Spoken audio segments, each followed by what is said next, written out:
On February 19, 2022, officers responded to a call involving a fight between a mother and a father. The argument seemed to center around their child, and the officers quickly tried to assess the situation.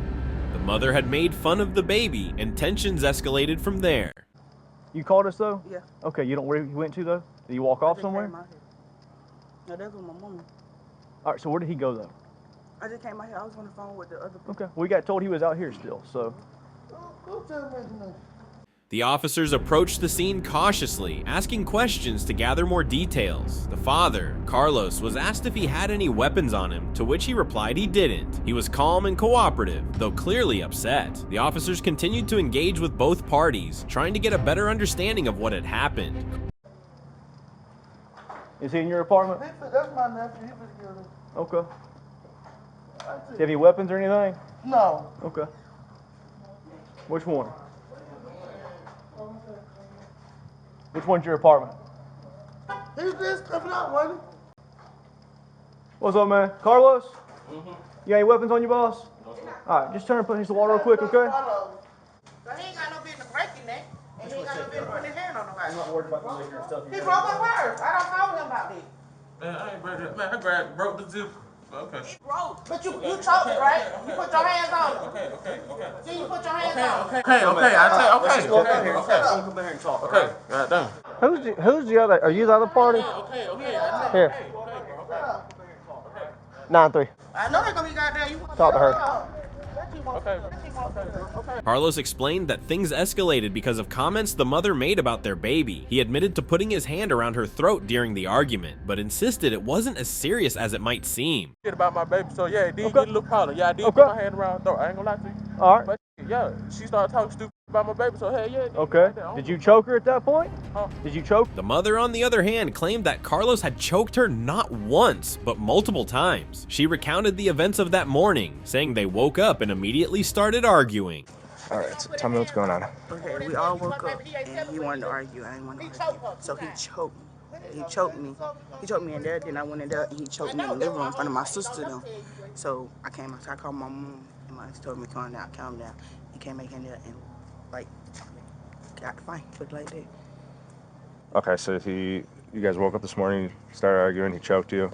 You said your sister saw him choke you? My sister. Okay, is your sister somewhere over here?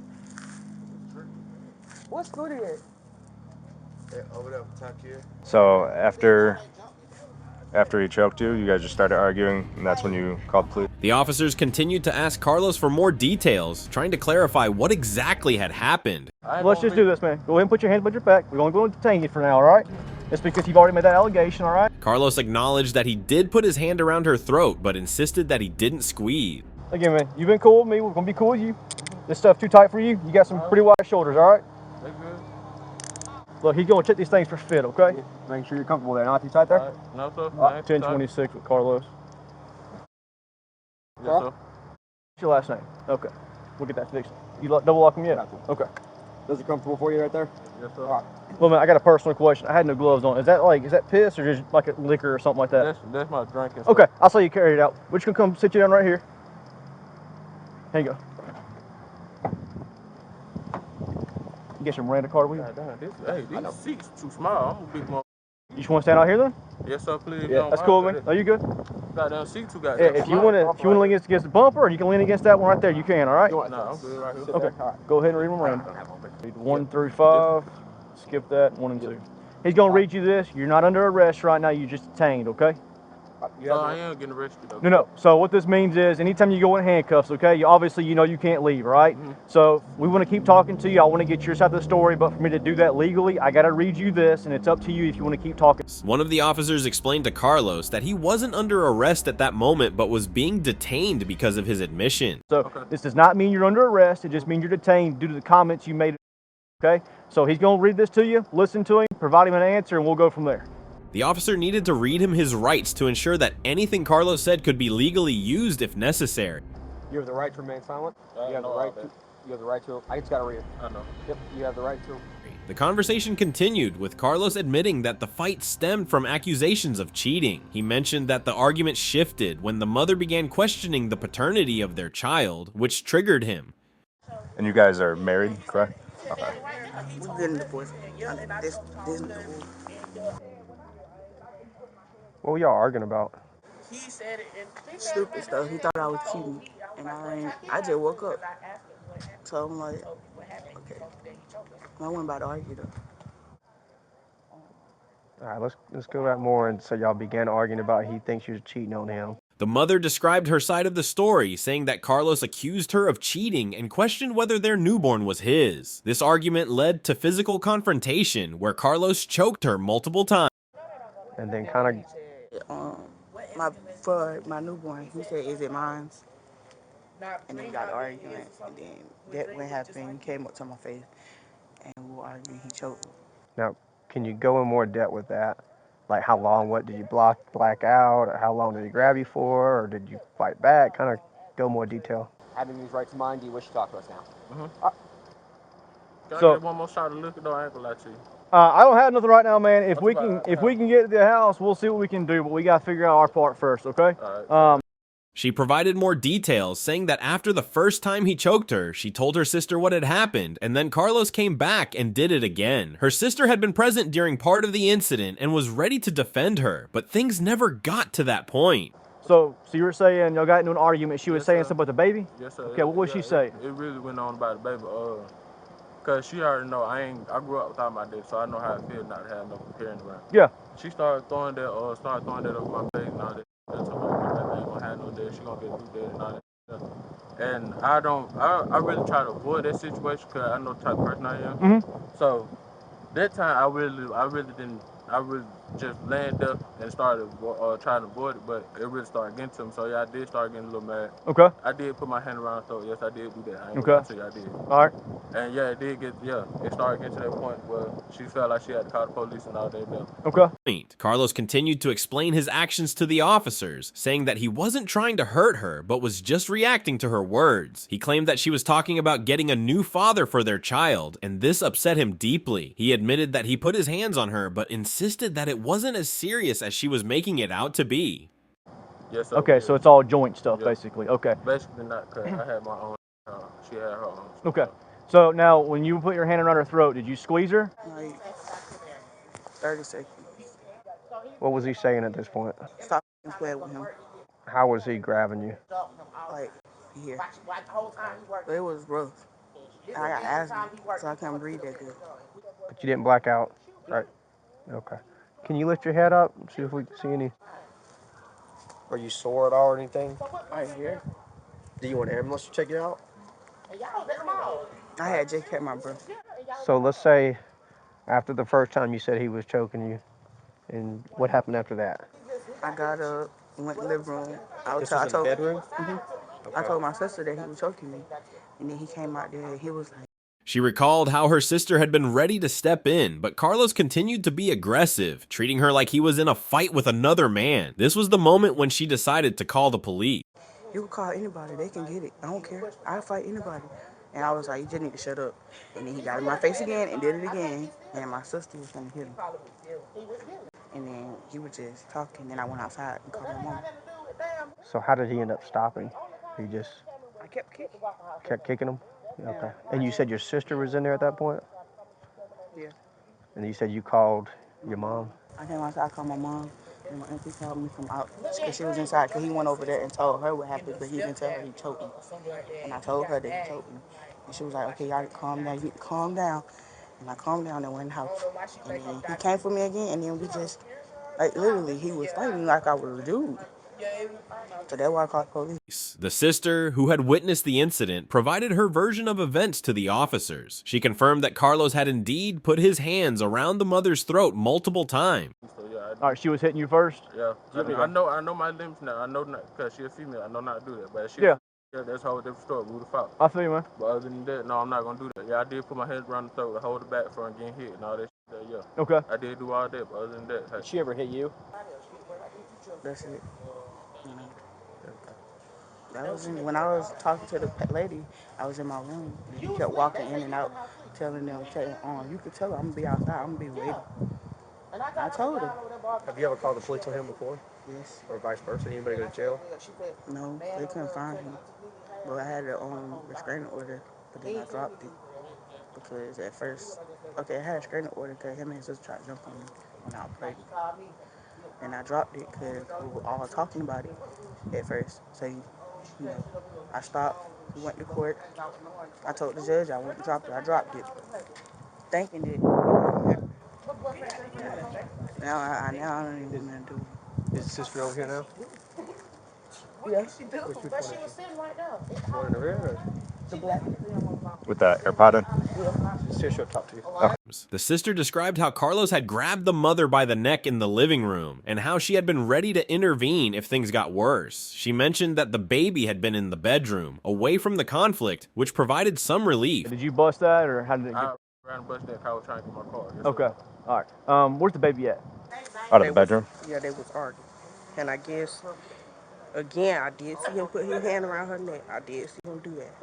I did see him do that. He did it like twice, and he admitted to it. He said he'll do it again. But that was really all I saw. How long did he have his hands around her neck? At her mama house, one that just pulled up. Okay, so he's safe, or he or she? Is it boy? Little boy? A little girl. Little girl. So she's safe right now. She wasn't here for none of this. No, sir. Okay. Anybody else witness this? The girl with the red jacket on. Okay. Then the girl with the pajama pants on. Uh-huh. The other one, I guess she went back in the house. Okay. All right. We're going to let you officers talk to them. We'll get it all figured out. Get your notepad out. We're going to get you all your spellings. I know I said your name wrong when I first got up here. We'll get some clarity, okay? After collecting statements from the mother, Carlos, and the sister, the officers began piecing together the events. Carlos admitted that he had put his hands around her throat, but said it was in response to her trying to hit him first. He felt provoked by her comments about their baby and reacted out of frustration. Just spell your first name for me. And this is baby mama, right? Yes, sir. But y'all married? Yep. So married, y'all going through a separation, or? No, we actually wasn't. We were actually working on our relationship, but she's the one who started with all the stupid shit. Okay. So what kind of bullshit was she doing? Was she just bad-mouthing the baby, or was she's talking about getting a new daddy, basically? Just holding it for like a few seconds. And your, But he was doing it a little hard, yeah. in your perspective, what was he trying to do at that point? Bad mouthing the baby and me and started talking stupid. So it just, it just really went left. I don't know. Okay. When you say stupid stuff, what are you talking about? Like, it just started to really piss me off. I'm saying. Okay. Because she already knows it pissed me off. So yeah, Yeah. it really pissed me off. Okay. I got you, man.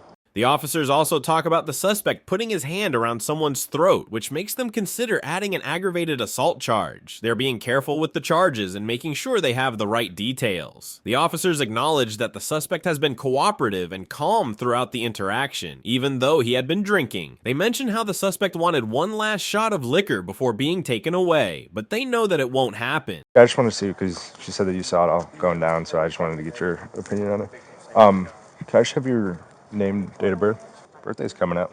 Yeah. And then do you have a good phone number? All right. Thank you so much. Appreciate it. You got anything yet? Yeah. Okay. She's the sister. She apparently started in the bedroom. Mm-hmm. Victim saying that they was arguing. He thinks she's cheating on him. Okay. During the argument, he gets pissed off. The situation seems to involve some confusion, but the officers are clear about the charges. The damage to the backpack might not seem serious at first, but the broken zipper becomes part of the criminal charge. Grabs her by the neck, starts choking her. Mm-hmm. She's kicking him. They separate. They come out of the bedroom. Is where she starts witnessing it. Okay. And she said he did it again. The victim said he choked her 3 different times. Never blacked out. She said around 30 seconds. What the victim said, I didn't get that at the witness yet. To one of the times. Okay. Apparently he choked her several times and was like, I guess they were still arguing during this time. Any fatigue or anything? No, I haven't. I couldn't see. Did you see any injuries? I couldn't see no marks or anything. I didn't see any marks. I was going to ask her if there's any marks on the side, but Okay. I didn't know if she even checked. She also said he punched through his side. The victim did. Okay. I didn't ask her. The officers continue to discuss the situation and show appreciation for how cooperative the suspect has been. They ask about the relationship between the suspect and the victim. They are trying to understand if this is something that happens often between the two of them, or if it is the first time things got physical. His card. So he's going to 95 for. Yeah, we didn't ask her about the card. Yeah, I'm going to get some clarity with the card and then how much the backpack cost is, but it looks like ag assault, strangulation, and then criminal damage property. I know we don't have any of the physical injuries, but we have. What did you say? Zipper? Yeah, broke a zipper on a backpack. So criminal trespass property, yeah. And then just because he's already said that he put his hand on her throat, we'll do ag assault. Okay. And if you don't mind passing off, he's been super chill. He wants one more shot of liquor before he goes. I said, we'll see what happens. He ain't gonna get that though. Shot of liquor. Is he drunk? He's been drinking a little bit. He came out of the room. It was like a thing of Hennessy. Walked back in, dropped it, and came back out. So. How old is Carlos seems resigned to the fact that he might get arrested, but he remains calm. He explains what happened and doesn't exaggerate the details, keeping the focus on how things unfolded without blaming anyone. 2001. He already said. He said basically if it was a man, he'd beat the shit out of him. So he knows his anger. He said I knew my limits. So all right, then this is the victim here, right? Yeah, victim Okay. and witnesses in the black, but Okay. we cut yourself no loss. Okay, that'll work. We'll just hang tight. Like I said, if you want to sit down on that bumper or you're good standing, it doesn't matter to me, man. It was my first time getting locked up, though. Yeah. Well, you've been real cool about it, so I really appreciate that, man. Yeah, it really don't even matter. I don't even care. You're a big dude, so that could have turned out bad. The officers explain the arrest process to the suspect, telling him that he is under arrest for aggravated assault and possibly more charges. They ask about the backpack again, trying to confirm if it was the suspect's or the victim's backpack that was damaged. Carlos clarifies that the backpack was his, but the officers still consider it part of the damage to property charge. I was telling Maloney as well, a lot of times in these areas they'll say, oh, he's got a gun, just to get a quicker response and more units. Take it with a grain of salt, or you can take it to full effect, because we do deal with so many guns out here, but it could go either or. All right, man, from what you told me, we're talking about everything. All right, you're under arrest at this point for aggravated assault strangulation, okay? Any questions for me?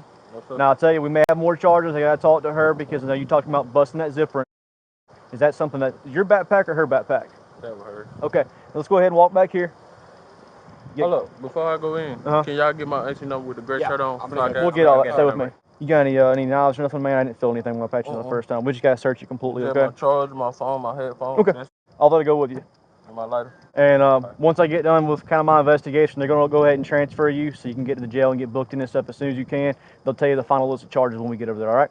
Then they tell him that the judge will set bond conditions, which will include restrictions on contact with the victim. Family violence, y'all live together, you're married, and you get a baby, okay? So since you're getting arrested on a family violence charge, before you get let out, you got to go in front of a judge first. And the judge will put a bond condition into place about what kind of contact y'all can have with each other. That's going to be all up to the judge, though. Just want to let you know that that is coming in the pipeline next couple of hours for you, okay?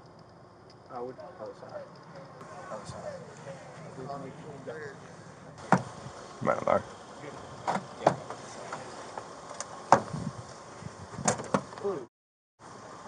God damn, Yeah, I told y'all. down, like, yeah, there you go.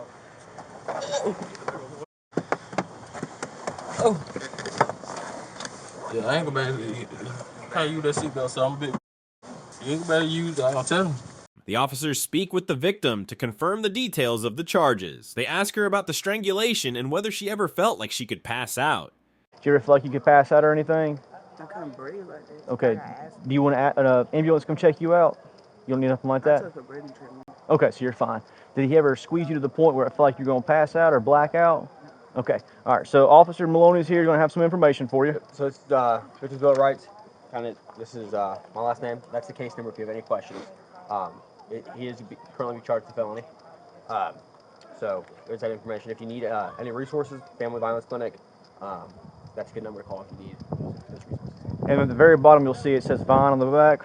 Right there. If you want to contact that number, that's actually the number for the jail. If you tell them today, hey, he just got locked up, they will let you know when he's getting released. The victim explains that she had difficulty breathing but didn't lose consciousness. The officers offer medical assistance, but the victim declines. The officers also provide the victim with information about family violence resources and explain how she can find out when the suspect will be released. So y'all are a family violence relationship, which means y'all live together and got a baby together, right? And y'all are also married.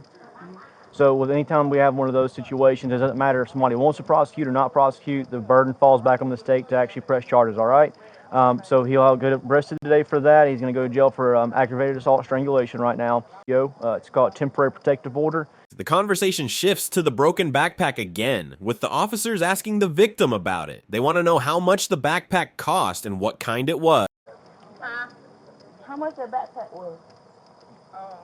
$20-something, about $25, you think? $20? You gotta do that. No, I'm just asking, but he told me the backpack got broken. He said, I guess he broke it trying to get to that debit card or whatever, right? My Okay. debit card.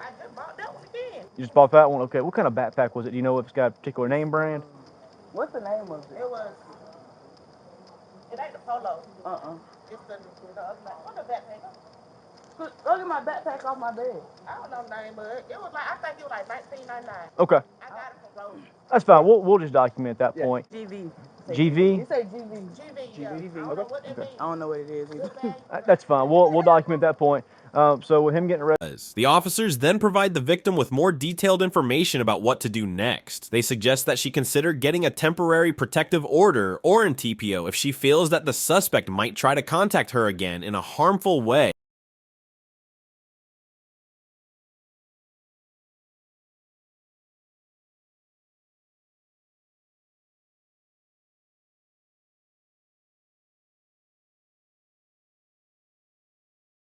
For a family violence charge, he has to go in front of a judge first, and the judge will give y'all bond conditions. They'll say how kind of contact he can have around you, so on and so forth. You feel like he'll be kind of safe once he gets out, or you think he'll come back and hurt you again? Yeah, I don't need him to be around me, but I don't want him around me, but we do got a kid, so Go for 8-1.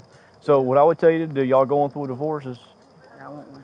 okay. So what I would tell you to do is if you want to go ahead and go that whole process, you can take the case number we gave you. You can always go. They explain that the judge can issue a TPO that will restrict the suspect from contacting her in any form, whether through harassment or violence. The officers stress that the victim's safety is the most important thing, and they provide her with resources to help her navigate the legal process. A civil attorney and say, look, we're going through these issues. I want to have a divorce.